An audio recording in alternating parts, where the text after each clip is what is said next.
ICP Conférence.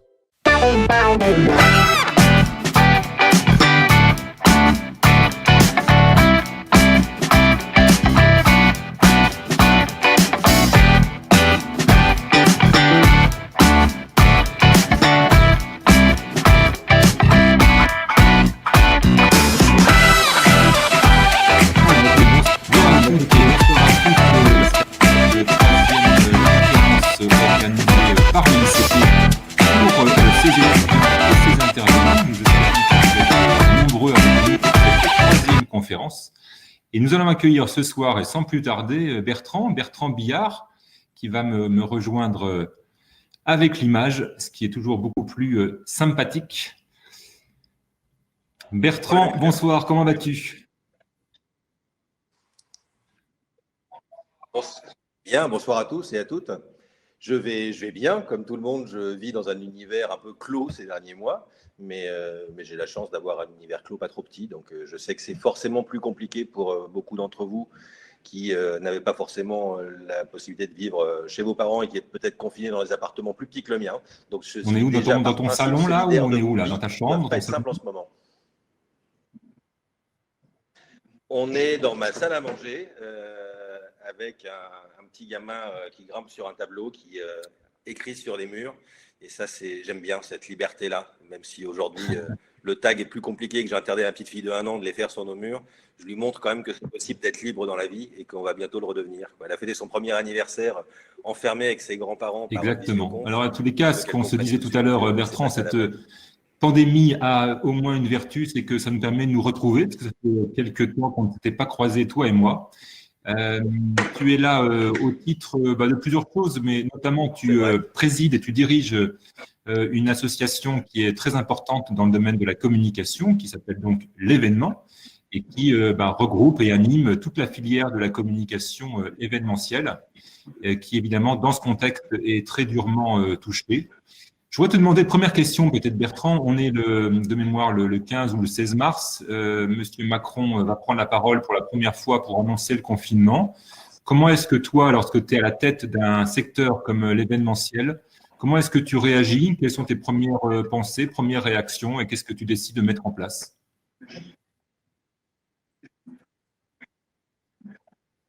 Alors en fait, ça a démarré un tout petit peu avant sa prise de parole officielle, parce que tu imagines qu'on active quand même des réseaux et qu'on arrive à savoir à peu près ce qu'il y aura en substance dans son discours. En fait, nous, la première alerte que j'ai eue, et je fais partie des premiers à les avoir eus, puisque j'ai une société en Chine. Donc, quand j'ai commencé à voir qu'on nous confinait là-bas et qu'on nous interdisait très vite les activités de communication événementielle, donc on parle de fin janvier, on a commencé à se dire qu'il n'y avait pas de raison que le virus s'arrête aux frontières. Donc, on avait commencé à préalerter un peu nos petits camarades de l'association, puisque tu dis, je suis président d'une association, mais je suis surtout avant tout entrepreneur, parce que j'ai une agence de com événementiel et une boîte qui fait de la VR, de la réalité augmentée et du jeu vidéo, corporate et grand public, et une activité qui fait tout ça en Chine. Donc on a commencé à réfléchir, à s'alerter, et la première chose qu'on s'est dit, c'est que bien évidemment, notre métier de base, c'est de réunir, et de réunir les gens ensemble physiquement, même si on utilise beaucoup le digital, et que mécaniquement, on allait morfler et qu'on allait morfler pour longtemps. Donc, on n'avait pas beaucoup d'occasions de communiquer dans les médias sur nos métiers d'événementiel. C'est vrai que jusqu'à il n'y a pas très longtemps, peu de gens parlaient de ça. On parlait de quelques grands événements. D'ailleurs, les médias tout de suite se sont jetés sur l'annulation des grands festivals ou des premiers salons. Donc, le premier à avoir dégainé son pistolet d'annulation, c'était Estrosi à Nice, qui a annoncé l'annulation de la dernière journée du carnaval de Nice, avant même l'annonce du confinement, puisqu'on a eu d'abord une phase où c'était les événements de plus de 5000 personnes, puis les événements de plus de 1000, puis ceux de plus de 50, mais tout ça est venu crescendo. Donc on s'est dit à ce moment-là, si on veut ne pas disparaître totalement avec nos métiers et donc de la bande passante médiatique, il faut qu'on prenne la parole très tôt. Donc on a commencé à le faire dès les premières annonces. Mon premier tweet date de l'annonce d'Estrosi, où je suis monté au créneau en disant attention, le principe de précaution ne doit pas prévaloir sur le vrai principe sanitaire et sur les règles sanitaires. Donc ne nous tuez pas avant que ce soit vraiment nécessaire. Ça a intéressé les médias et du coup, ça m'a permis de faire switcher progressivement le discours dans un deuxième temps, qui était de dire on ne cherche pas à défendre coûte que coûte la tenue de nos événements, ce serait indécent et de manière sanitairement impossible et réglementairement impossible. Mais en revanche, d'essayer en permanence de rappeler que nos métiers sont fondamentaux et que pour ça, il fallait qu'on passe par une phase de reconnaissance qu'on n'avait jamais vraiment eue, qui est de montrer qu'est-ce que ça représente économiquement et surtout socialement en termes d'emploi dans nos métiers. Et là, j'ai une petite chance, même si j'ai eu le nez de la provoquer, c'est que l'année dernière, j'ai fait faire par EY, donc à l'Institut d'études, une étude sur un secteur qui n'était pas mesuré jusqu'à aujourd'hui, qui est ce qu'on appelle la communication des entreprises et des institutions, donc l'événementiel de commandite, qui n'est pas les foires salons congrès, qui n'est pas les festivals ou les événements sportifs, hein, le culturel ou sportif, qui sont tous les événements qui sont commandités par des clients en com interne ou en com externe vers des publics internes, externes, B2B, B2C. Donc ça, cette étude-là, elle était toute chaude puisqu'on l'avait présentée sous une grande indifférence générale en novembre dernier sur le salon Even, qui est un peu le salon de la profession. Mais du coup, ça a permis de la dégainer puisque dans cette étude, on dit notamment 335 000 emplois dans toute la France, notamment beaucoup sur les territoires, dans plein de chaînes de métiers. On dit 32 milliards d'euros de retombées directes et indirectes, c'est-à-dire moitié les retombées sur les professionnels de l'événementiel, donc les agences, les prestataires, les lieux, les traiteurs, les prestataires techniques, enfin toute cette chaîne de compétences logistiques. Et puis la moitié, donc 16 milliards, sur les territoires. Donc là, vraiment de l'animation des territoires et une grosse économie des territoires. Donc en communiquant sur ces chiffres-là, ça correspond en plus à une étude qu'on avait faite à 1000 événements par jour. Donc c'est quand même beaucoup, une grosse masse d'événements. Ça permettait tout de suite, sur ces 3 chiffres-là, d'attirer l'attention des médias en disant « Attention, on va disparaître pendant longtemps ». On ne savait pas encore très bien combien de temps, ni toujours aujourd'hui, mais on en reviendra. C'est pas neutre. Ce n'est pas juste des trucs dont on parle, comme on parle quelquefois des communicants de manière un peu triviale, voire péjorative. C'est réellement une industrie, c'est réellement un bassin d'emploi et de compétences très variées, avec notamment une grosse partie de cette population qui sont les indépendants, donc qui n'ont pas accès au chômage. Donc on a pu prendre comme ça la parole médiatiquement très vite. J'ai eu pas mal de passages sur BFM, j'ai eu des interviews dans le Figaro. Donc ça, pour ça, et c'est partie de vos chaînes d'apprentissage, mais j'ai utilisé des professionnels, parce que quand on est patron d'une agence événementielle, on ne sait pas forcément tout faire, en tout cas pas tout faire bien. Donc j'ai appelé quelqu'un qui fait des relations publiques, des relations presse. Donc on a pris une boîte de relations presse, une très bonne, qui s'appelle GenG, j'en ai pas peur d'en faire la promotion, et je leur ai demandé de bosser avec moi très vite pour qu'on soit exposé. En l'occurrence, on s'est dit que j'allais devenir l'ambassadeur de tout ça, et donc l'idée c'était de voir ma tronche et de lire mon nom partout dans les médias très vite, parce que je savais qu'on aurait un slot d'une petite dizaine de jours avant que, et là on en arrive à la question initiale, désolé j'ai débordé, mais à ce tempo qui était l'annonce de Macron du confinement, on savait que dès lors qu'il prendrait la parole pour l'annoncer, forcément il le ferait, d'un seul coup c'est tout le secteur économique français qui serait touché, et que là pour le coup on aurait moins de facilité à émerger. Donc on avait vraiment choisi, et ça s'appelle de la stratégie de communication, d'émerger très vite, très tôt, pour ne pas pouvoir disparaître. Et puis après je me suis mis dans le sillage d'une profession d'une série de professions qui, elle, est incontestable depuis très longtemps et dont je savais qu'elle serait toujours très en danger, à peu près dans les mêmes ratios de temps et de proportion que nous, qui sont les métiers du tourisme, de la restauration et de l'hôtellerie. D'abord parce que c'est des gens avec qui on travaille beaucoup dans l'événementiel, puis d'autre part parce que c'est des métiers qui forcément impactent plus facilement le grand public. Le grand public entend que c'est problématique d'avoir des restaurants ou des commerces ou des hôtels fermés, surtout quand on va arriver proche des vacances. Il s'intéresse moins naturellement au fait que les agences événementielles puissent plus organiser des conventions ou des séminaires pour leurs clients. Donc c'était important pour moi de venir surfer derrière eux, ce qui nous permet là, dans les séries de mesures qui aboutissent, à faire garder dans la bouche du président de la République le mot événementiel. Donc j'ai pas mal bossé le week-end dernier et fait jouer des réseaux pour qu'ils l'oublient pas et qu'ils ne mettent pas juste tourisme, hôtellerie, restauration. Donc ça a marché puisqu'il nous a recité. Et du coup là, depuis lundi, depuis son intervention, je passe beaucoup de mon temps avec les ministères pour faire une liste de tout ce dont on aurait besoin, nous, entreprises du secteur, assez variées et indépendants du secteur, pour aller dans la deuxième vague, c'est-à-dire au-delà des crédits et du chômage partiel, pouvoir affronter non plus quelques semaines d'inactivité. Justement, parlons un petit peu de cette situation économique.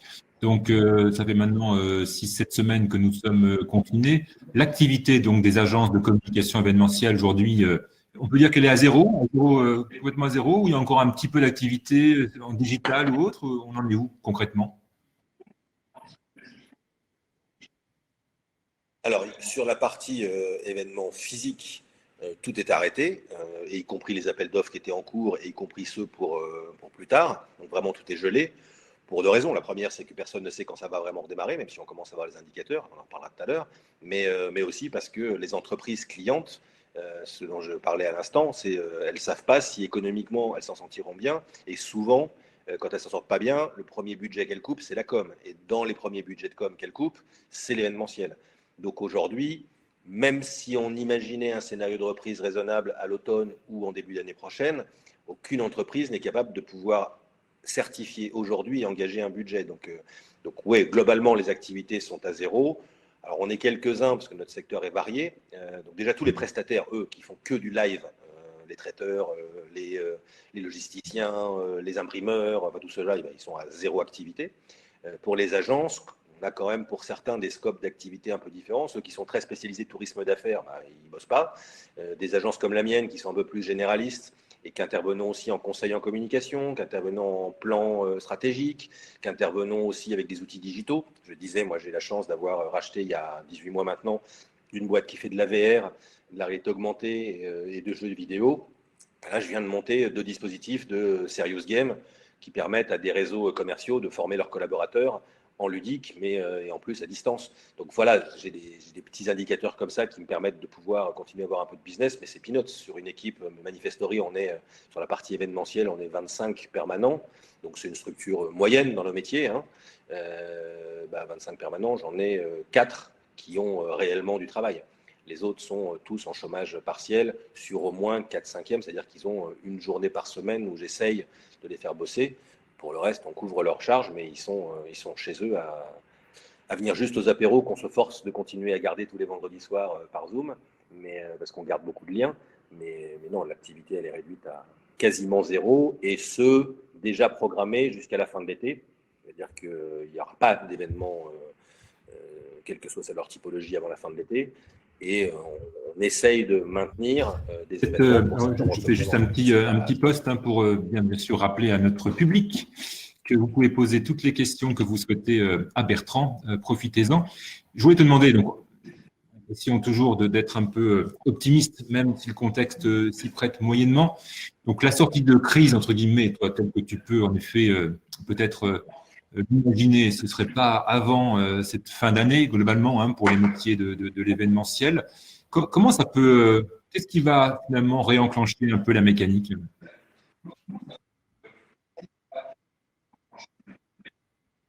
Il y a deux aspects. Il y a évidemment un aspect sanitaire, réglementaire.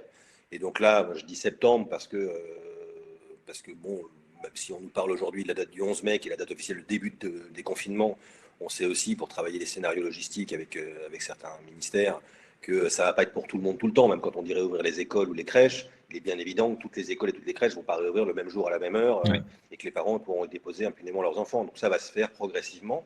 Donc dans nos métiers aujourd'hui, je parlais notamment du tourisme et de la restauration, on va être un peu sur les mêmes typologies. On est tous en train de faire des cahiers des charges de déconfinement, c'est-à-dire que l'État nous demande, vous savez qu'il y a un homme qui s'appelle Jean Castex, qui a été nommé officiellement par le Premier ministre pour préparer ce plan de déconfinement. Il a 15 jours pour rendre sa checklist complète. Vous imaginez 15 jours pour rendre le déconfinement d'une population entière et de toutes les industries et services et entreprises. C'est colossal, le chantier qui est ouvert. Donc il ne le fait pas tout seul. Il a des équipes, mais il s'adresse aussi aux fédérations professionnelles en leur disant, chacun dans vos secteurs, qui les connaissez bien, puisqu'il faudra quand même garantir des gestes barrières, des mesures sanitaires, faites-moi des recommandations qui nous permettent de dire que vos secteurs ou vos endroits pourront réouvrir.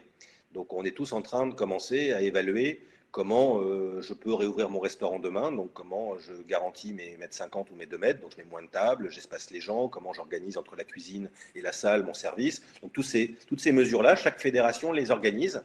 Et chaque entreprise, d'ailleurs, va se mettre à les préparer aussi. Il faudra porter des masques, il faudra donc un certain nombre de mesures qui vont nous permettre de progressivement glisser. Sur l'événementiel, on sait d'ores et déjà, comme pour le tourisme, que quoi qu'il en soit, on n'est pas concerné par le 11 mai, qu'on est plutôt concerné sur une période de mi-juillet, annoncée par les pouvoirs publics aujourd'hui. On sait pour autant que mi-juillet, d'abord, ce n'est pas là où il y a le plus d'événements corporate, donc on ne va pas se précipiter pour les faire tout de suite. Et néanmoins, il y a des conditions de regroupement des personnes qui vont être plus compliquées. Il est fort à parier que même pendant l'été, on ne peut pas le promettre parce que personne ne le sait vraiment, mais il est fort à parier que par exemple les bars ne soient pas ouverts cet été. Donc on pourra peut-être réouvrir des restaurants qui garantiront que les gens sont assis à des emplacements qui respectent, avec des marquages au sol, des choses comme ça. c'est moins évident dans les ambiances, les boîtes de nuit, les bars. Donc je suis désolé de vous casser les rêves pour vos vacances, mais peu vraisemblable que ça puisse être possible. Donc, on rentre dans ce scope-là, c'est-à-dire des entreprises qui retravailleront sur des lieux regroupant beaucoup de public dans des approches qui seraient plutôt après l'été. Mais même là, on a tous cette petite épée de Damoclès au-dessus de la tête qui est ces fameux ressacs, ces deuxième ou troisième vagues. Alors, chacun ici de sa grippe espagnole, mais c'est vrai que c'est des choses possibles. Pour l'instant, le président nous annonce que les frontières extra-européennes resteront fermées jusqu'à tard. Donc, la grosse crainte était notamment la crainte d'épidémies pouvant revenir de continents comme l'Afrique, qui vont avoir beaucoup de mal à mettre en place les mêmes règles sanitaires. Bon, ça va préserver. Moi, je suis pas un fervent supporter de ceux qui veulent fermer des frontières, mais voilà, ce sera une décision d'État. Indépendamment de ça, l'Europe est quand même un grand terrain de jeu. Les mesures n'ont pas été prises de la même manière par tous les pays européens. Donc on a un vrai questionnement sur l'évolution sanitaire. Quid des dépistages, quid des masques, tout ça, sont encore des questions qui sont difficiles à appréhender quand on fait. Je te propose de prendre une première question. Alors de Diane, d'ailleurs, il y a 3 questions d'ailleurs. Qu'est-ce qu'on apprend de cette crise pour le secteur de l'événementiel et quelles leçons tirer pour l'avenir? Et après, une question, je vais y revenir. Déjà, répondre à cette première question. Après, il y a une question en lien avec les assurances Mais déjà, qu'est-ce qu'on peut retirer pour l'avenir sur ce qui se passe actuellement en termes d'événements? Alors, il y a les leçons. D'abord, chaque jour qui passe quand on est entrepreneur, on a des leçons. Ça, c'est pas Jean-Luc qui dira le contraire. Et vous allez, j'espère, pour beaucoup le découvrir. J'espère que vous serez entrepreneur d'une façon ou d'une autre. Entrepreneur, c'est sûr. Entrepreneur, je vous le souhaite, parce que c'est merveilleux de piloter son entreprise et de piloter une équipe et de faire vivre des gens et de les aider à se développer. Donc, on apprend tous les jours. Là, dans une crise comme celle-là, et surtout quand on est touché de plein fouet dans les métiers qui sont les nôtres, on apprend d'abord à entendre ce mot résilience, à l'accepter réglementairement, mais à s'insurger tous les jours contre. Et ça, je pense que c'est fondamental quand on fait nos métiers de communication. Bien évidemment, on doit être des citoyens modèles parce qu'on projette une image plus forte que les autres, mais il faut rester libre dans sa tête, quoi. Je ne vais pas parodier une chanson, mais je veux avoir un côté Diego. Ouais, c'est que je continue tous les matins quand je me lève à me dire pourquoi je ne devrais pas respecter ça, qu'est-ce qui fait que malgré tout je dois rester objectif, qu'est-ce qui fait que malgré tout je dois déconfiner mon esprit, objectiver ce que je lis et ne pas tomber dans un espèce de servilisme ou d'obéissantisme, d'obéissance systématique. Il faut être capable en permanence de se renouveler parce que et ça l'apprend beaucoup, c'est la base de notre créativité. C'est la base de notre inventivité tous les jours. Nos boîtes, elles peuvent plus se contenter d'être des experts en communication. Cette technique-là, je vais la laisser aux publicitaires, qui sont des gens que je ne porte pas forcément tous les jours dans mon cœur, mais peu importe. Moi, ce que j'aime, c'est le fait de mettre des gens en relation, de faire parler des gens. Et pour ça, il faut être généreux, il faut être ouvert d'esprit. Donc ces moments-là sont des moments qui sont très importants pour ça. C'est la première chose. Le deuxième enseignement, c'est fragile une société, qu'elle soit humaine ou qu'elle soit économique. C'est fragile, ça peut se développer très fortement. On a eu des périodes dans notre secteur très difficiles ces derniers mois, avec des manifestations, des interdictions de pouvoir jouer des événements, avec les gilets jaunes, avec les grèves des retraites. On avait eu en 2008 des crises financières compliquées sur nos métiers aussi. Mais à chaque fois, on arrivait à redémarrer. On a eu le terrorisme, où on s'est retrouvé avec des surenchères de nécessité d'investissement en sécurité qui nous ont coûté très cher dans nos boîtes. Mais à chaque fois, on a réussi à redémarrer assez vite parce que, voilà, dès qu'on checkait la liste de ce qu'il fallait faire, on redémarre. Là, c'est plus compliqué parce qu'on a affaire à un ennemi un peu invisible et très insidieux. Et donc, on apprend aussi que, voilà, on est fragile. Mais quand on est fragile, il faut être agile et il faut être rapide. Donc, on apprend qu'un modèle de boîte ne se construit pas, contrairement à ce qu'on pensait avant. Et ça, moi, c'est quelque chose que je porte et dans mon cœur et dans mes idées et au sein de ma boîte et à l'extérieur. C'est que ces systèmes verticaux, ces grands systèmes de pensée, d'organisation des entreprises ou des États en vertical, je pense, sont condamnés. Et des événements comme celui-là permettent de penser l'horizontalité. Et on le voit notamment dans le digital, ces fameuses structurations en hub, c'est qu'on est aujourd'hui dans l'horizontal. Ces modes de fonctionnement avec des entreprises en start-up qui se créent en cluster. Et donc, ce qu'on redécouvre sanitairement, ce qu'on découvrait économiquement, en fait, je pense que c'est un mode de vie totalement différent. Et l'entrepreneur de demain, c'est quelqu'un qui doit penser comme ça. C'est pas chercher à construire un grand groupe réunifié avec sa grosse holding et ses filiales très rangées, parce que ça peut balayer du jour au lendemain, quelle que soit la taille de la boîte. Et on verra des groupes dont on va être surpris de découvrir qu'ils sont hyper fragilisés. Il y en a déjà qui s'annoncent très en difficulté. Donc moi, je crois beaucoup à cette opportunité de profiter de ces événements-là pour se construire différemment. Ça, c'est la première chose. Et la deuxième chose, c'est se penser différemment, c'est repenser son utilité sociale et sociétale. Chez Manifestory, ça a été la base de la création de notre boîte.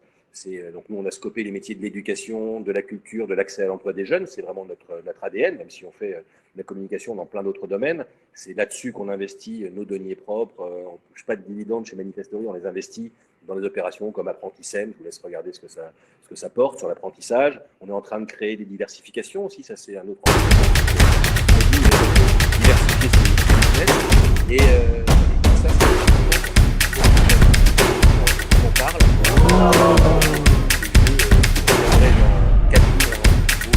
C'est plus intéressant. On va être capable de pouvoir avoir et pas juste comme beaucoup d'entreprises promulguer quelques valeurs on voit que dans ces choses-là, il faut que ces valeurs elles soient très opérationnelles. Donc, quand on étudie une boîte à vie, c'est plus facile que dans un groupe.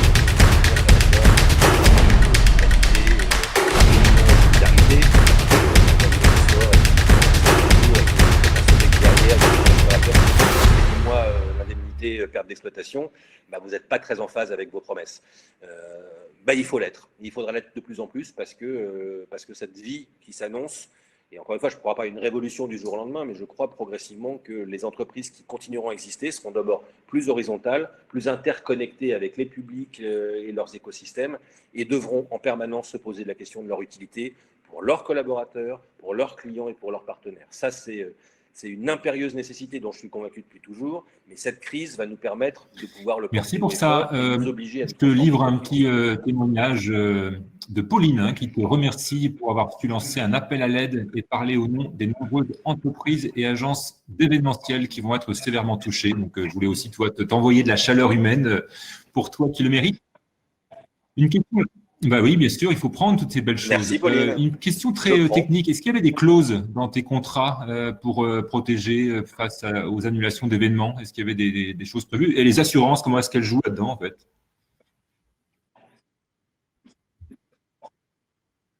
Alors, c'est pas nos meilleurs potes en ce moment, les assureurs, même si depuis quelques jours, là, ils reviennent un peu à la charge pour se faire pardonner. En fait, le contrat d'assurance annulation est assez compliqué. Vous pouvez en gros assurer tout en assurance annulation. Sauf que les conditions pour pouvoir les assurer sont extrêmement chères et pas toujours intéressantes. Vous pouvez assurer un événement en annulation parce qu'il pleut. Vous pouvez assurer un événement en annulation parce que le dirigeant clé de cet événement ne sera pas là. Il y a plein de raisons qui peuvent vous permettre de mettre des clauses d'annulation. Encore faut-il savoir lesquelles vous avez intérêt à activer parce qu'elles coûtent cher, je vous l'ai dit, et que ce n'est pas toujours rentable et que vous n'allez pas mettre toutes les clauses. Par ailleurs, il s'avère qu'on ne pense pas spontanément 1 an ou 2 ans avant à rajouter un risque sanitaire dans ces clauses. Puis l'autre chose qui est la spécialité des assureurs, c'est que par définition, quand un risque est devenu un potentiel risque récurrent, ils excluent. Donc en fait, ce qui se passe, c'est que dans le calendrier, l'OMS, en fin décembre ou début janvier, décrète un premier statut d'épidémie, avant même la pandémie. Dès lors, les assureurs se jettent sur les contrats et disent, à partir de cette date-là, tous les contrats qui seront réalisés excluront les risques épidémiques de toutes conditions possibles d'annulation.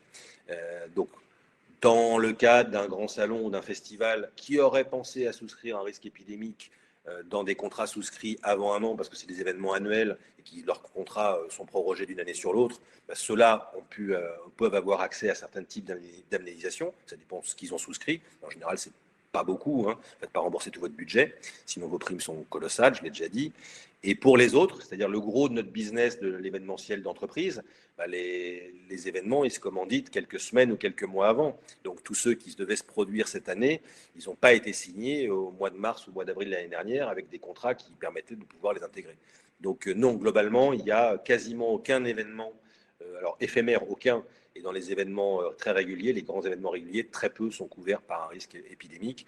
Et quoi qu'il en soit, ça ne sera plus jamais possible dans les mois qui viennent. Alors, pour l'instant, ils ont exclu le risque épidémique Covid, mais donc le Covid-19 sera remplacé par un Covid-23 ou par un Covid-24. Donc, de toute manière, même si vous pouvez encore annuler des Covid ou des épidémies non connues, elles vont coûter extrêmement cher en prime d'assurance. Donc, Donc non, on ne comptera jamais sur les assureurs pour nous rembourser nos investissements. Il y a une question de Joséphine qui, évidemment, en tant que jeune futur professionnel, est un peu inquiète. Est-ce que le secteur de la communication va être impacté économiquement? Et dans quelle mesure penses-tu que la création d'emplois et le recrutement vont être impactés dans ce domaine? Alors, ça dépend en quelle année se trouve Joséphine. Est-ce qu'elle cherche un boulot tout de suite ou est-ce qu'elle a encore 1 an ou 2 ans d'études devant elle? Non, plus sérieusement, il est évident que, parce que là, on parle beaucoup de la communication événementielle, mais en effet, cascade, l'ensemble des métiers de la communication sont impactés. Moi, je discute tous les jours avec d'autres organisations qui sont l'AACC, en gros les publicitaires, avec l'Union des marques, qui sont les clients, avec SCPR, qui sont les boîtes de RP, SCRP, pardon, les boîtes de relations publiques, relations presse, avec l'UDECAM, qui sont les agences de médias, avec les associations de médias, à proprement parler, donc les grandes chaînes de télé, les journaux. Tous ces gens-là, on communique régulièrement. Ils ont été moins vite impactés et ils n'ont pas eu la chance, du coup, de pouvoir communiquer aussi vite que nous. Mais bien évidemment, ils sont, pareil, sous le double coup de la difficulté économique du pays de pouvoir garantir leur métier à venir. Donc, ils sont impactés tout de suite parce que là, il y a l'effet sanitaire. Alors, pour eux, ce n'est pas l'interdiction de faire. C'est que beaucoup de clients aujourd'hui ne veulent pas prendre la parole dans des périodes de crise parce que ça les embête de communiquer sur des sujets plus triviaux et ils n'ont pas forcément envie de s'exposer sur des sujets d'engagement sociétaux ou sanitaires. Par quelques boîtes qui ont twisté leurs activités ou quelques boîtes qui, genre McDonald's, qui a fait son M dissocié, pour avoir des messages forts comme ça, toutes les boîtes ne veulent pas ou ne peuvent pas avoir cette communication-là. Donc, beaucoup de boîtes sont impactées aujourd'hui dans leur com. L'autre chose aussi sanitaire, c'est qu'un film de pub, vous ne le tournez pas en ce moment parce qu'un tournage, ce n'est pas possible, quel que soit l'endroit dans le monde. Donc, pareil, il y a des films qui ne se renouvellent pas. Donc, c'est pour ça que vous voyez des vieilles pubs à la télé. C'est que personne ne peut vraiment aujourd'hui aller vous proposer un tournage sur une plage en Afrique du Sud. Donc ça, c'est pour l'effet numéro 1, l'effet sanitaire. Et puis, comme nous, ils ont l'effet économique, c'est-à-dire que quid des arbitrages communication, des grands budgets de publicité demain? Est-ce que les annonceurs ne vont pas couper les budgets de com? Et comme nous, ils constatent que d'ores et déjà, c'est le cas sur le début du deuxième semestre. Peut-être qu'ils redémarreront un peu plus vite, mais quoi qu'il en soit, ils souffrent. On parle chez nous de secteurs impactés sur l'année à moins 60, moins 70, moins 80%. Aujourd'hui, même dans la pub, ils parlent de moins 40, moins 50, moins 60%. Et y compris dans le digital d'ailleurs, parce que ce n'est pas pour autant que les gens communiquent plus. Parce qu'encore une fois, quand vous êtes dans le digital, vous êtes encore plus vite exposé. Donc beaucoup de boîtes ont verrouillé leur budget de communication. Donc oui, bien sûr, la com va être impactée. Bien évidemment, du coup, on ne va pas tous se précipiter pour aller recruter dans les jours qui viennent. Mais il y aura quand même des recrutements parce qu'il y a des groupes qui sont structurés différemment, il y a des nouveaux marchés qui vont exister aussi. Je vous l'ai dit, on est tous en train d'essayer de twister et de rebondir, donc forcément on va avoir besoin de main d'œuvre. Notre vrai premier engagement aujourd'hui, en tout cas pour ceux qui sont comme moi soucieux de leurs équipes, c'est de garantir au maximum l'emploi dans nos boîtes. Donc moi je me fais fort de garantir à tous mes collaborateurs un avenir. Alors, je ne promets pas à vie, parce qu'on ne peut jamais le promettre, mais de leur promettre de passer la crise avec eux comme salariés. Je fais tout pour les défendre, les porter. Donc c'est sûr qu'aujourd'hui, je ne suis pas en phase de recrutement. Quand est-ce que ça reviendra? Une boîte comme Manifestory, ça a recruté 2 personnes par an. Quand est-ce qu'on reviendra à ces rythmes-là? Entre 6 et 24 mois, je vais dire, pour l'ensemble de nos secteurs de communication. Ouais. Depuis, je sais que Joséphine sera sur le marché de l'emploi à la fin 2021. Donc, peut-être que d'ici là, les choses auront positivement. Il y a des perspectives. Il y aura des perspectives. Il y a une question d'ailleurs d'un de nos étudiants également sur les élèves qui recherchent des alternances ou des stages. Est-ce que des agences comme la tienne, par exemple, dans ce contexte, peut malgré tout s'engager sur des stages ou de l'alternance? Est-ce que c'est quelque chose que tu pratiques? Alors nous, on le fait, puisque par principe, on prend 2 stagiaires sur la boîte Manifestory et 2 stagiaires sur la boîte AICO, qui est une boîte de digital, tous les 6 mois. Enfin, on fait des stages longs. Et beaucoup de mes confrères font ça aussi. C'est-à-dire que maintenant, les stages très courts, on évite parce qu'on se rend compte que c'est dans la durée quand même que le stage devient profitable et pour l'entreprise et pour le stagiaire. Donc on est plutôt sur des stages de 6 mois. Donc nous, on a gardé nos stagiaires jusqu'à fin juin. On n'a pas encore décidé si on reprendrait des stages. Alors, juillet-août, je pense que raisonnablement, on n'aura pas de business, donc c'est déraisonnable d'aller faire venir des gens pour ne rien faire. c'est pas les 550 € d'indemnité de stage qui nous font peur. C'est juste que faire venir des gens pour ne pas être là et pas pouvoir produire quoi que ce soit, ça sert pas à grand chose. Donc je pense qu'on regardera ça à la fin de l'été, au début de l'année. Et pareil pour l'alternance. L'alternance, c'est plus compliqué parce que c'est engageant généralement sur 1 an, voire 2 ans. Nous, on a traditionnellement 2 alternants, un alternant dans les métiers du graphisme et un alternant dans le métier de l'audiovisuel. Donc là, pareil, on garde nos 2 alternants, donc on les a jusqu'à la fin de l'année. On se reposera la question en janvier de savoir si on en reprend 2 autres. Et je pense que globalement, ce que je vous dis là, c'est valable pour tous mes petits camarades. Alors après, il y a, vous savez, dans une société humaine et dans une filière professionnelle, il y a des vertueux, des moins vertueux. Peut-être que certains vont mettre en place, parce qu'on ne peut pas l'exclure, des vagues de licenciements parce qu'ils n'auront pas le choix. Notamment, je pense aux plus grands groupes qui ont plus de collaborateurs et qui sont moins agiles. Et que dès lors qu'ils licencient, s'il y a des marchés qui rentrent, peut-être qu'ils prendront des stagiaires ou des alternants qui coûtent moins cher ou des CDD. Donc là, il y a quelquefois c'est pas ce qu'il y a de plus beau et de plus noble dans la vie économique. Hein. Ce n'est pas spécifique au métier de l'événementiel ou de la communication en général. Mais voilà, donc, les opportunités existent toujours. Donc il faut rester très vigilant. Et surtout, il faut penser son offre. Je pense que là, pareil, quand on dit que les entreprises doivent se réinventer, les entrepreneurs doivent se réinventer, les étudiants doivent se réinventer aussi. C'est aujourd'hui, qu'est-ce que je peux apporter moi de nouveau, de différent, dans un schéma peut-être différent. Donc les écoles doivent se réinventer aussi. Là, c'est le message pour le patron que j'ai en face de moi. Peut-être qu'il va falloir, au moins dans les mois qui viennent, réinventer un autre concept d'organisation du stage. Alors réglementairement, tout ça est très encadré, mais peut-être que des missions plus courtes ou des travaux avec un petit groupe, plutôt que simplement un stagiaire dans une école. Enfin, je crois qu'il faut être créatif et il faut arriver avec des propositions. On est moins en tout cas dans les mois qui viennent, on sera plus difficilement à l'écoute de j'ai reçu un CV, parce qu'en plus on va en recevoir beaucoup, et aussi des indépendants qui vont dire moi, j'ai plus rien, j'ai plus de chômage, j'en ai jamais eu, et donc j'ai besoin de venir bosser, je viens bosser chez vous quasiment à coût zéro juste pour payer mon loyer. Enfin, dans ces périodes-là, c'est terrible, hein, c'est dire la misère, le mot est exagéré, parce qu'on est quand même dans une société où les gens ne sont pas tous miséreux, mais quand même, malgré tout, ces risques économiques font peser lourd sur les conditions de travail des gens, quels qu'ils soient, étudiants ou salariés ou indépendants. Donc on va voir des offres qui sont déraisonnables de tout le monde. Donc ça, c'est le critère économique. Je pense que du coup, ce n'est pas un bon critère, ce n'est pas une bonne clé d'entrée. Il faut être plutôt pragmatique, plutôt positif et arriver avec des offres. Donc pensez-y, réfléchissez-y, faites des réunions ou des groupes de travail là-dessus. Je serais ravi de venir partager avec vous ou tester des idées que vous pourrez avoir. Mais donc je suis à votre disposition pour ça si vous en avez envie ou besoin. Mais je pense que c'est si vous voulez très vite pouvoir contribuer à cette relance, pensez où et quand et comment. Et où et quand, ce n'est pas forcément dans des agences, c'est peut-être auprès d'organismes. Vous savez, il y a une grande misère humaine aussi dans les rues aujourd'hui. Il y a le secteur médical, bien sûr. Il y a plein de secteurs qui souffrent. Mettre à votre disposition, si les 550 € d'indemnité de stage ne sont pas vitaux pour certains d'entre vous, et c'est peut-être le cas, mettre votre compétence, votre énergie, votre positivisme au service de gens qui spontanément ne prennent pas des communicants chez eux, mais qui auront besoin de vos réflexes, de vos connaissances digitales, marketing, communication. Pensez ça. Parce qu'en plus, vous ferez des expériences qui seront très profitables pour l'avenir. Donc, il va y avoir 1 an, là, ou 6 mois à 1 an, d'opportunités, de choses différentes et de mettre en pratique ce que je disais tout à l'heure, c'est-à-dire l'utilité de votre métier de demain. Merci pour cet éclairage très intéressant. Je reprends une question posée sur comment est-ce que le secteur se diversifie-t-il face à la situation de crise? Tu évoquais tout à l'heure le fait que vous aviez racheté chez Manifestory une activité de verre il y a maintenant 18 mois. Aujourd'hui, est-ce que ce n'est pas aussi le moment pour les agences de communication et notamment événementielles de se dire tiens, je profite un peu de ce temps où l'activité est faible pour me réinventer, imaginer de nouveaux axes de développement, quelles nouvelles offres je peux proposer, vers quoi je peux aller. Comment est-ce que tu vois ça un peu? C'est d'autant plus important que moi je le prône depuis, et tu le sais, depuis de nombreuses années. C'est-à-dire que je pense que quand on fait ces métiers-là dans des boîtes, je ne vais pas revenir sur l'agilité que j'ai déjà citée, et la fragilité que j'ai déjà citée, on ne peut pas se contenter de se dire qu'on a un business et qu'il va continuer à se développer gentiment.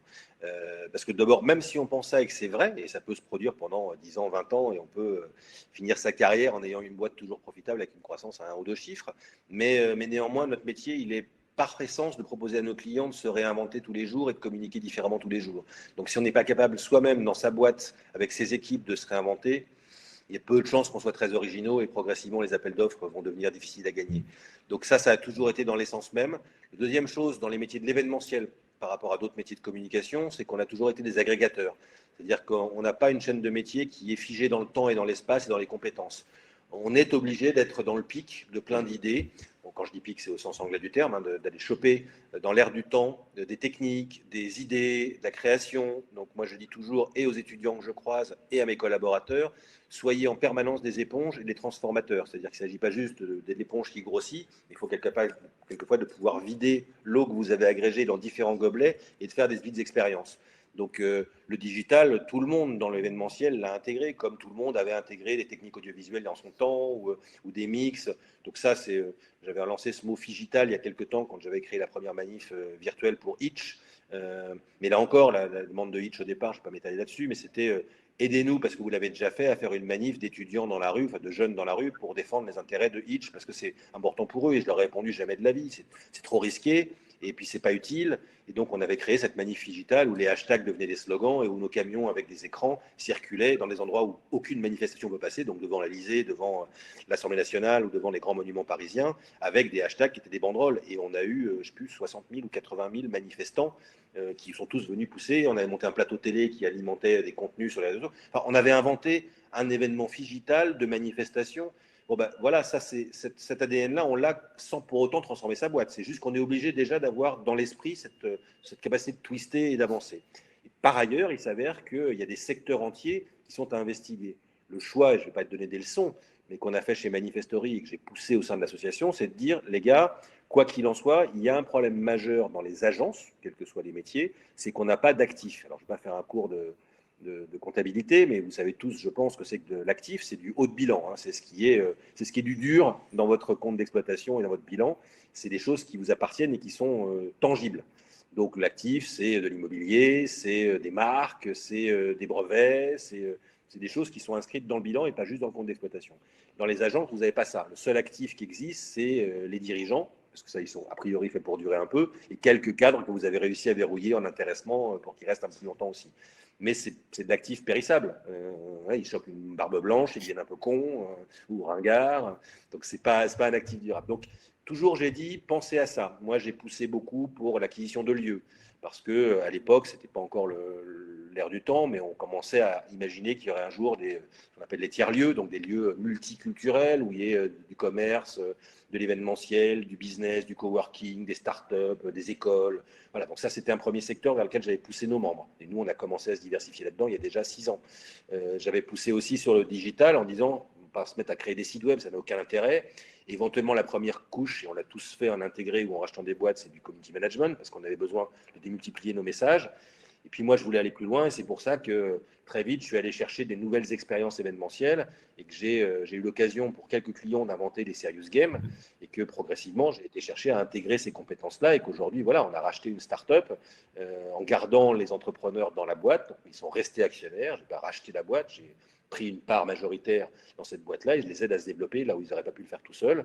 Et là, au moment où je vous parle, cette boîte, elle fait donc de la réalité augmentée, de la VR et du jeu vidéo. Donc, on a dans les tuyaux un hub digital qu'on vient de faire pour un aéroport, les aéroports de Paris, donc le Roissy, le groupement des aéroports de Paris.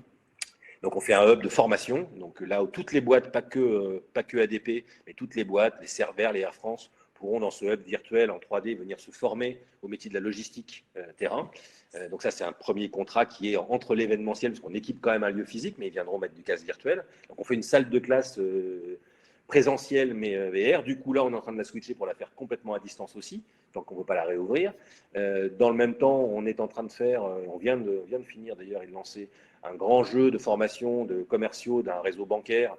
Et là, on vient de faire la première étape, on a fait jouer 50 000, et donc former 50 000 collaborateurs de ce réseau bancaire en France pour les former au métier des moyens de paiement. Donc c'est un SimCity-like qu'on a développé. Et dans le même temps, là, on travaille sur la création d'univers virtuels pour peut-être demain pouvoir avoir une grande arena, un grand palais des sports où vous puissiez regarder le concert de votre star préférée. Mais avec du collaboratif, donc pas juste le regarder avec un casque, mais pouvoir y voir d'autres gens, ouvrir des chatrooms. Bon, ça, c'est un investissement sur 3 ans, par exemple. Donc, ça, c'est des ouvertures d'esprit qui sont un peu différentes. Nous, pareil, 3e pilier, donc c'est univers physique avec Manifestory, univers virtuel et digitaux avec Aiko, et on ouvre là le 3e pan, puisqu'on filialise une partie de nos activités qui était de la formation, et on ouvre un pan de formation où un des scopes va être d'ouvrir des CFA. Donc, on va devenir un groupe de création de CFA, donc on ne vient pas concurrencer vos écoles, on vient en formation initiale, même pré-bac pour certains, dans certains métiers, dans certaines villes, et donc à chaque fois, on va créer, ce groupe d'écoles va être agrégé avec un cursus de formation pour une chaîne de compétences, une ville et un bâtiment, et dans ce bâtiment-là, on aura à chaque fois la formation, du coworking et de l'incubation de sociétés innovantes dans une filière verticale qui est cohérente par rapport à la ville. Donc là, on est dans la phase d'étude, puisqu'on est en train d'étudier ville par ville les besoins des entreprises dans les formations. Et donc, on travaille sur des projets à 10 ans. Il ne s'agit pas de former des gens qui veulent recruter pour demain, c'est de trouver des bassins d'emploi à moyen terme. Donc voilà, et notre plan de développement sur une entreprise comme Manifestory, qui est une petite boîte, donc c'est des investissements qui sont lourds pour nous, mais c'est clairement notre trend, ça va être d'ouvrir 5 écoles à horizon 4 ans, donc 5 centres de formation, donc 5 bâtiments de 1000 ou 2000 mètres carrés dans 5 villes, avec à chaque fois tous les métiers dont je vous parlais. Donc voilà, ça c'est notre choix à nous, mais globalement, toutes les boîtes vont être obligées de se penser un peu comme ça, avec toujours ce prisme de dire comment je crée de l'actif un peu durable, comment je pense aussi à pouvoir le céder, parce que le créer, c'est pas juste pour s'enrichir. Enfin, moi, j'ai 54 balais, je vais bosser encore 20 ou 30 ans, parce que j'ai une petite fille d'1 an, donc il faut que je la nourrisse. Mais je fais pas ça pour moi, je fais ça parce que j'embarque à chaque fois une équipe d'entrepreneurs et que cette boîte-là, ou ces boîtes-là, ce seront les leurs.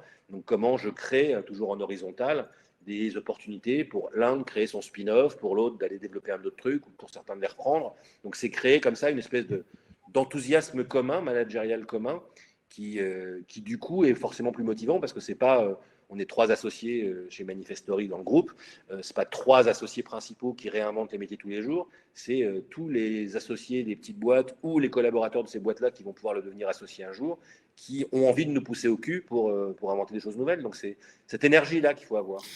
Alors, écoute, je voudrais peut-être, bon, comme l'horloge tourne, hein, merci beaucoup pour cet éclairage. Je suis désolé, je suis bavard. Mais non, tu n'es pas bavard, tu es intéressant, ce n'est pas la même chose. J'aurais, tout à l'heure, tu as utilisé un mot que j'aime énormément, qui est le mot créativité. Et dans ces métiers de la communication et de l'événementiel en particulier, la créativité est quand même clé, hein, pour créer de la valeur, se différencier. Moi, je voudrais que tu peut-être nous fasses un petit développement sur cette thématique-là. Comment, alors tu as dit que tu avais 54 ou 55 ans, comment avec tes collaborateurs, tu arrives à rester créatif? Comment tes équipes sont ouvertes sur plein de choses? Comment est-ce qu'on doit être curieux pour être créatif? Je voudrais que tu nous expliques un petit peu ton point de vue par rapport à cette thématique de la créativité pour inviter mes étudiants à être eux-mêmes créatifs et à créer de la valeur pour la communication. D'abord, il faut péter les idées reçues. Et là, encore une fois, c'est le deuxième coup de pied que je donne dans les mollets des publicitaires. L'idée reçue qui est de dire qu'être créatif, c'est quelque chose qu'on a en soi. C'est un mec, ce mec-là, il est trop créatif. À un moment donné, il y a des gens qui sont des gens qui propulsent des idées originales. Il y a des artistes. Alors ça, l'artiste, c'est incontestable. Le type qui, à un moment donné, a ses pinceaux, sa bombe ou sa plume et qui écrivent quelque chose, qui produisent une œuvre d'art. Et elle peut être exprimée par plein de supports différents, y compris ceux que j'ai derrière moi. Hein. C'est pas forcément académique ou scolastique. Mais voilà, l'artiste, c'est quelque chose que je mets à part. Mais en dehors de ces artistes qui produisent leur histoire et propulsent leur perception du monde ou de leurs environnements physiques ou immatériels, leur psychisme ou ce qu'on veut, il y a cette fameuse créativité pragmatique. Et donc ça, c'est pas acquis. Il y a des gens qui sont plus agiles dans le métier, un peu plus ouvert, un peu plus funky, mais c'est pas forcément les plus créatifs. Moi, j'ai tendance à dire assez souvent à mes équipes, je ne suis pas créatif. Et pour autant, une bonne partie des idées ou des évolutions arrivent souvent par moi. Et c'est pour une raison très simple, c'est que je pense que la créativité est avant tout un muscle. Et que comme tous les muscles, il s'entraîne, il se travaille. Et donc, il correspond à plusieurs types d'exercices. Le premier, tu l'as évoqué, c'est celui de l'éponge. C'est que, pareil, j'ai coutume de répéter que moi, je travaille 7 jours sur 7, 24 heures sur 24, y compris quand je dors, et où que je sois et avec qui que je sois. Parce que quand on fait notre métier, il n'y a rien qui ne soit pas inspirant. On le voit beaucoup dans les gens qui écrivent ou qui font de l'audiovisuel sur les scènes de vie, les brefs de comptoir et autres. Les mecs se disent, me nourris, donc Le Mercier ou d'autres te disent, c'est merveilleux, quand je suis dans un bar, j'ai toutes mes histoires qui sont écrites. Jamel est pareil. Bon, voilà. Donc tous ces gens-là disent, me nourris. Ben, en fait, nous, c'est pareil, sauf qu'en plus, on n'a pas besoin d'aller chercher une typologie particulière d'histoire. C'est que tous les matins, alors, je vis dans un appartement encore une fois confortable, mais je suis fumeur et je fais un effort pour pas sortir tout de suite avec mon truc électronique, mais je fume, j'ai pas de balcon, donc je suis pas misérable, mais j'ai pas de balcon, donc je fume à la fenêtre et à la fenêtre je vois pas passer beaucoup de gens, mais je vois des trucs. Et comme il y a moins de bruit, on entend plus les choses de loin, on voit les choses. Et il y a des idées qui viennent.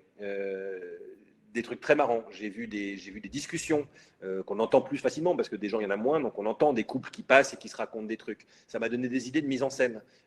Ça m'a donné des idées de mise en scène pour des conventions corporate, parce que ce dialogue entre un homme et une femme peut être un dialogue entre un collaborateur et un patron, ou un dialogue entre des gens du conseil de comité de direction, et que la façon qu'ils avaient d'appréhender avec un masque sur le visage, donc c'est terrifiant de se parler de choses amoureuses avec un masque et des gants, et en se disant qu'on a juste le droit de marcher serré, mais qu'il faut éviter les autres. Enfin, peu importe, je ne suis pas en train de vous raconter ce qui m'est venu en tête, mais ces situations-là, qui peuvent paraître juste dérisoires, inintéressantes, voire effrayantes, sont des sources d'inspiration. Alors heureusement, dans la vie, on en a plein d'autres qui sont bien plus positives, mais il faut être ça. Il faut être, comme disait le fameux philosophe Jean-Claude Van Damme, il faut être aware, il faut choper tout ce qui passe, et à chaque fois se dire, alors il y a la technique dite du crayon, il y a la technique du cerveau. Moi, j'aime bien me noter dans ma tête les trucs pour qu'ils se mélangent et que je ne les maîtrise pas. J'ai plutôt une tête qui est rationnelle, donc j'arrive après à resituer, à recréer, mais globalement, j'aime bien que les choses se mélangent et reviennent souvent la nuit chez moi, parce que en revanche, le seul moment où je note, c'est quand je me réveille la nuit, où je note très vite les trucs que je saurais que j'aurais oublié le lendemain, mais sinon, la journée, je ne les note pas.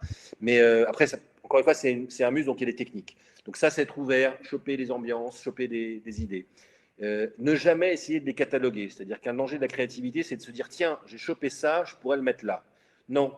Encore une fois, soit sur un carnet, soit dans votre tête, vous vous dites, c'est quelque chose qui est un ingrédient de quelque chose que je ne connais pas encore. Et ça viendra, ça s'agrégera, et ça prendra une intelligence un jour. Et ce jour-là, ce n'est pas votre cerveau qui l'aura agrégé avec d'autres choses, c'est peut-être une discussion avec Jean-Luc, c'est peut-être une discussion avec Nathalie ou Ségolène ou Diane, ou le fait qu'on se croise dans la rue, et les choses vont commencer à s'impliquer. Je crois beaucoup, c'est mon côté un peu Jacques le fataliste, je crois beaucoup que les choses doivent s'écrire dans une continuité. L'espace-temps et l'accélération du temps est un danger pour la créativité. On vous parle certainement dans vos cours et dans vos formations de retrouver ce fameux temps long. Alors, je ne vais pas vous les dicter maintenant, mais c'est pensez-le en permanence. Alors, long, ça ne veut pas dire qu'il faut le calendariser. Long, ça peut être une seconde, mais c'est juste plus long que ce que vous auriez fait naturellement sur cette séquence d'action. Lui donner une fois et demie ou deux fois son temps normal. Si d'habitude vous bouffez en 45 minutes, essayez de bouffer en 1 heure et demie, vous allez voir, votre repas n'est pas le même. Et pendant ce temps-là, vous aurez eu le temps de faire autre chose parce que vous n'avez pas mastiqué pendant 1 heure et demie. Donc, profitez-en pour regarder la mouche qui vole, regarder par la fenêtre, mais en restant à table, parce que vous la regarderez différemment. Donc ça, c'est ce muscle à travailler. Il faut le partager beaucoup, donc il faut s'entourer de gens différents. Et surtout, notamment, on fait beaucoup de brainstorm à l'agence. Alors, vous allez me dire, toutes les boîtes font des brainstorms. La première règle qu'on édicte systématiquement, c'est qu'en brainstorm, toutes les conneries sont autorisées et nécessaires. C'est-à-dire qu'à aucun moment, il faut penser la créativité comme par essence intelligente.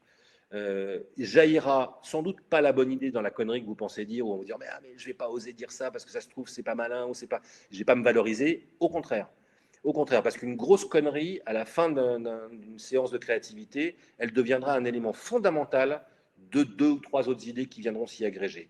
Donc ça, c'est la liberté. Et donc ce muscle, ça travaille aussi en liberté. Il y a des règles, il y a des savoir-faire, il y a du training, mais il faut laisser tout ça libre. Et puis après, il y a une part de chance. La créativité, il faut aussi l'admettre, c'est de la chance. Alors beaucoup disent la chance, ça se provoque, je le crois, ça s'entraîne, ça se travaille, c'est le muscle dont je parlais, mais il faut admettre qu'on ne peut pas être créatif surtout tout le temps. Donc, à un moment donné, il y a des petits éclairs de génie, il y a des petits éclairs qui se croisent, et puis il faut accepter ça. On n'est pas brillant, on n'est pas créatif, seul ou à plusieurs, tout le temps. Et donc, il faut changer les équipes, il faut donner des opportunités de créer des nouveaux Big Bang. Donc, il ne faut pas hésiter à péter. Alors, je sais que dans les écoles, on aime bien travailler en groupe, avec des groupes structurés qui se suivent assez longtemps. Bon, il faut respecter ce que vous demandent vos profs ou vos enseignants, mais il ne faut pas hésiter à péter les règles aussi. Et là, pour le petit conseil, pour être par ailleurs enseignant dans pas mal de formations, je leur dis toujours, quand je leur donne des cahiers des charges, j'aime bien les cas pratiques, et je m'aperçois qu'en fait, et c'est la nature humaine, ils s'inventent des règles. Vous avez donné 2-3 règles, et les gens sont complètement sclérosés. En fait, quand ça n'est pas interdit, c'est autorisé. Et ça, je vous l'ai dit à plusieurs reprises, cette liberté, elle est fondamentale. Vous n'avez pas le droit de vous interdire des choses qu'on ne vous a pas formellement interdites. Et quand bien même on vous interdit, vous avez le droit de vous questionner sur l'interdiction. Alors après, les règlements intérieurs doivent être respectés, hein, sinon il est fâché, le monsieur. Mais néanmoins, vous devez en permanence challenger la règle, parce que quelquefois, la règle n'est pas une barrière définitive. Et donc, il y a une source de créativité qui peut jaillir d'une petite faille, ou en hauteur, ou sur les côtés, ou au milieu. Donc, soyez toujours en permanence des révoltés dans l'âme, pas par violence, pas par méchanceté, mais l'esprit de révolte, l'esprit de revendication vous permettra toujours de sourcer les bonnes inspirations et les bonnes personnes avec qui agréger, l'espace d'un instant, une séance créative ou une idée. J'étais sûr. Et puis le dernier point, pardon, c'est que la créativité pure, elle ne sert à rien si elle n'est pas après mise en action. Donc, quoi qu'il en soit, quand vous avez créé ensemble ou séparément, il y a ce que j'appelle le crash test, qui est fondamental. C'est qu'à un moment donné, vous démontez la gueule à votre truc, à votre idée, et vous exprimez seul ou avec des gens de l'extérieur, ce qui est encore mieux, tout ce qui est complètement naze dans l'idée brillante que vous pensez avoir eue. Parce que c'est là que, d'abord, vous allez voir soit elle tient, soit elle ne tient pas. Et si elle ne tient pas, vous allez très vite trouver comment la rendre plus costaud. Donc, c'est toujours démonter la gueule de votre idée créative. On peut tweeter cette dernière phrase ou pas, Bertrand? On peut tweeter tout ce qu'on veut, c'est entièrement libre. Merci, Bertrand. À 2 reprises, tu as exprimé une certaine retenue sur les publicitaires. Je peux te demander, il s'est passé quoi, en fait, avec eux? Il ne s'est rien passé. Il s'avère que, en plus, j'ai une vie d'annonceur, hein, tu le sais, j'ai 12 ans de ma vie été patron de la com d'un groupe bancaire qui s'appelle le Crédit Agricole. Donc, j'ai été client d'agences de tous bords, hein, des agences de pub, des agences événementielles. Donc, j'ai pas eu d'histoire particulière. En revanche, on touche à ma conception de la communication. C'est-à-dire que je fais partie de ces quelques personnes qui pensent que ce mot de communication est un mot qui est beau, qui est généreux, qui est un mot qui veut dire savoir, qui veut dire inventivité, qui veut dire créativité, qui veut dire lien social, qui veut dire construction de projets collectifs. Et ça, c'est la communication. C'est venir ensemble, travailler ensemble, penser ensemble, débattre ensemble. Malheureusement, la publicité est venue depuis de nombreuses années déjà, hein, édictée avec ses icônes et ses règles et ses prises de parole, quelque chose qui pour moi est antinomique à ça, qui est de dire que l'annonceur, la marque, a un pouvoir de persuasion et impose un contexte, un univers, des codes, même si en plus elle le travaille de manière souvent machiavélique pour s'adapter à ce qu'elle pense être l'envie ou le besoin du consommateur. Et donc on est dans quelque chose que je trouve très superficiel et souvent, malheureusement, assez cynique. Donc c'est ça qui me fait dire que les publicitaires, mais en fait, avant même les publicitaires, c'est ce qu'on appelle les spin doctors, c'est-à-dire tous ceux qui ont construit et qui continuent à construire pour certains les discours politiques. C'est des gens qui, en fait, font des éléments de langage, des outils, des armes de destruction de cette fameuse créativité, de cette fameuse liberté, là où moi je considère qu'on est là pour apporter au contraire des passerelles, de la liberté et de l'allant vers les autres. J'ai aucune envie de dire ce qu'ils pensent. J'ai envie de partager et que ce tweet-là, des gens puissent dire, en fait, ce mec, j'en ai rien à foutre de ce qu'il dit, ou ça ne m'intéresse pas, ou je ne suis pas d'accord. Donc là, malheureusement, l'outil, tout performant qu'il soit, ne nous permet pas d'avoir ce débat-là. Mais la contradiction est l'essence même de ce que je pense être la communication. Et la publicité n'accepte pas la contradiction. Éventuellement, elle se bat contre à travers les outils réseaux sociaux, prise de parole ou relations presse. Donc, elle contrecarre ou elle devance des attaques, mais elle ne va pas à l'encontre des gens. Elle ne va pas à la rencontre des gens. Et c'est ça qui fait que je n'aime pas la publicité. Et d'autre part, même le fonctionnement qui est un binôme, un rédacteur, un concepteur, enfin, cette structuration même de la pub, son arrogance, ça me plaît pas. Bertrand, je ne sais pas si c'est sur mon écran uniquement, mais j'ai perdu ta vidéo depuis 30 secondes. Est-ce que moi, je me vois. Tu te vois toujours? Bon, bah écoute, non. Je me.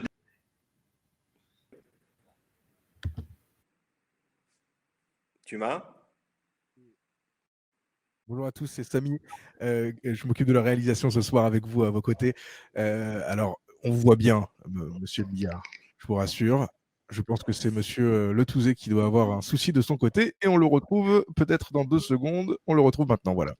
Bon, bah c'est super. Voilà, je vous avais perdu. Je suis désolé de cette interruption de programme.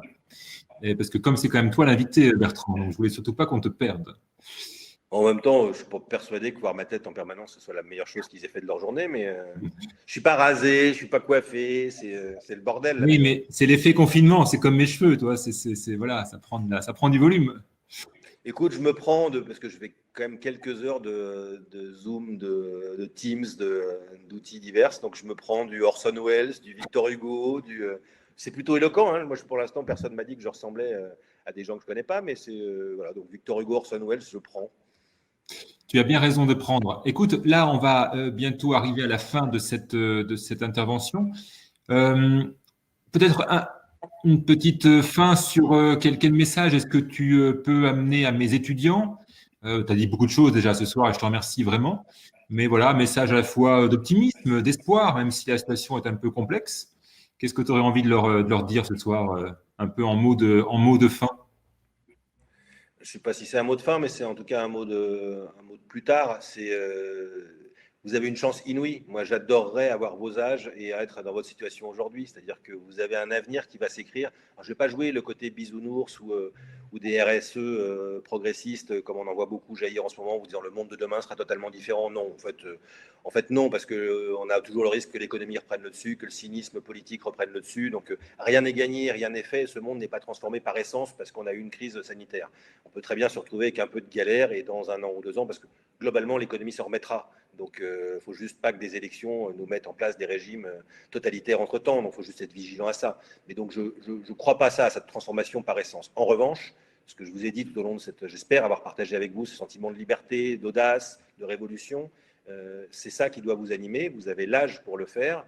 Vous avez acquis, vous êtes en train d'acquérir des compétences qui vous permettent d'avoir d'être des esprits libres, éclairés mais libres. Donc soyez-le, plus que jamais, soyez des contributeurs.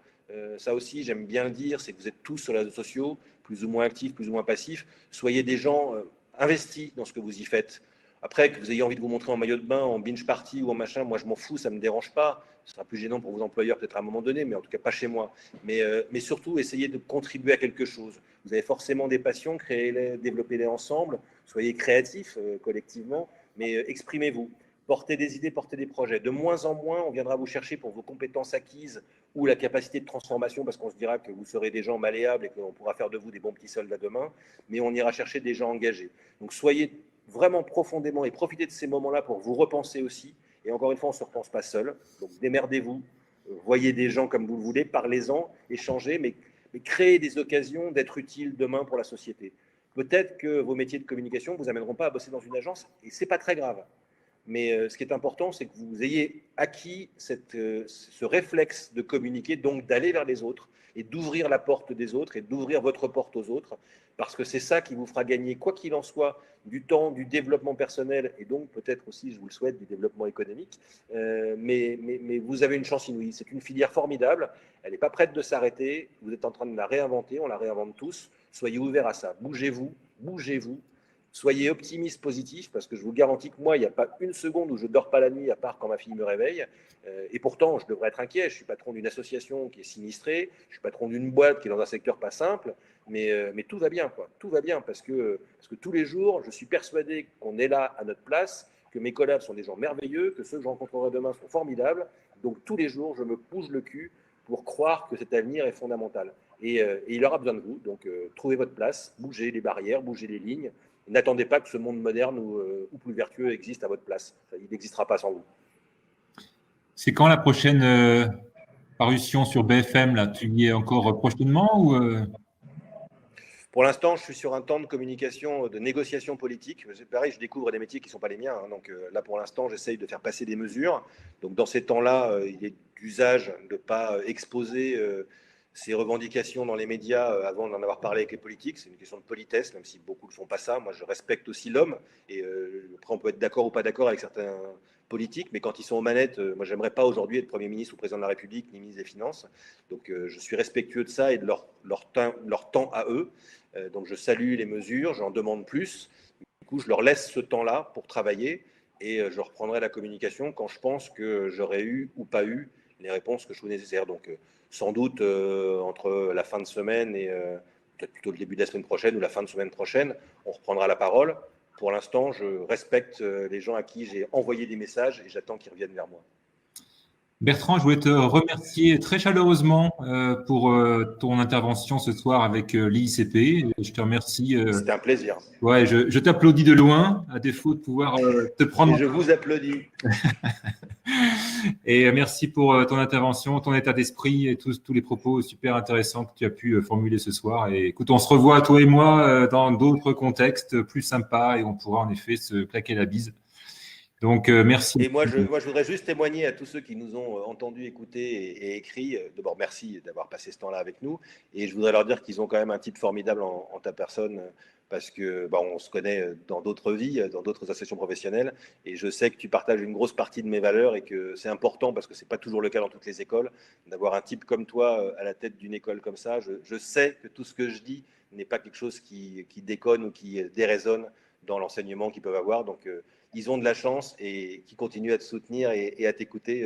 Il y aura beaucoup d'avenir pour eux dans ces conditions-là. C'est gentil. Merci. À très bientôt et à ta disposition. Merci Bertrand. Ciao, ciao. Et bonsoir à tous. Bonne soirée à tout le monde.